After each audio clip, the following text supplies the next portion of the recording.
Yesterday, we were all there, Fox 5 en force to the Tunnel and Towers Foundation. It held its 23rd annual 5K run walk yesterday. It retraces the final footsteps of FDNY firefighter Stephen Siller.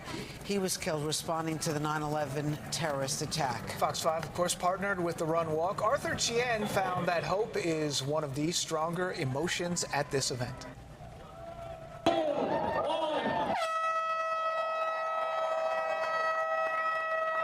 It's an air horn we've heard 22 times before, and this time it signified the start of the 23rd annual Tunnel to Towers Run and Walk.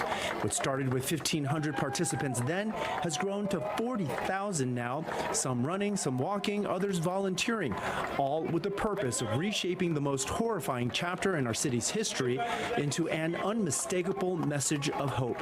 A celebration, really, of resilience, of the commitment of so many to make something good of something bad. We ran alongside Bill McNamara, who we featured on Fox 5 this past week. The former NYPD officer was paralyzed when he was shot on patrol in Harlem in 1978. This year, the Tunnels to Towers Foundation made his apartment a smart home. The 5K run and walk from Red Hook to Lower Manhattan is a tribute to the firefighters, law enforcement officers, and thousands of civilians who died on September 11th, those who continue to die from 9/11 related illnesses, and the more than 7,000 service members who lost their lives in the global war on terror. Fox 5 is a media partner of the event, and there were plenty of familiar faces in the crowds, including that of Mike Woods, Bianca Peters, and Inez Rosales, spirits impervious to the rain. It didn't stop the heroes, it's not stopping us in this rain.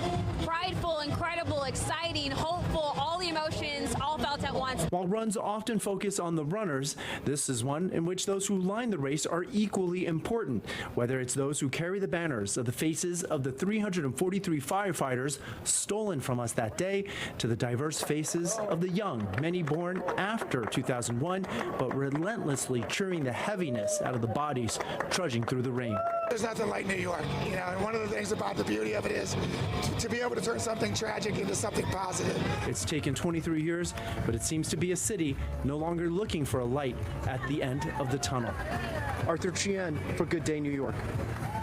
What a beautiful and inspiring day. So nice to meet so many people out there Absolutely. yesterday. Turning something painful into something positive. It's truly inspirational. All right.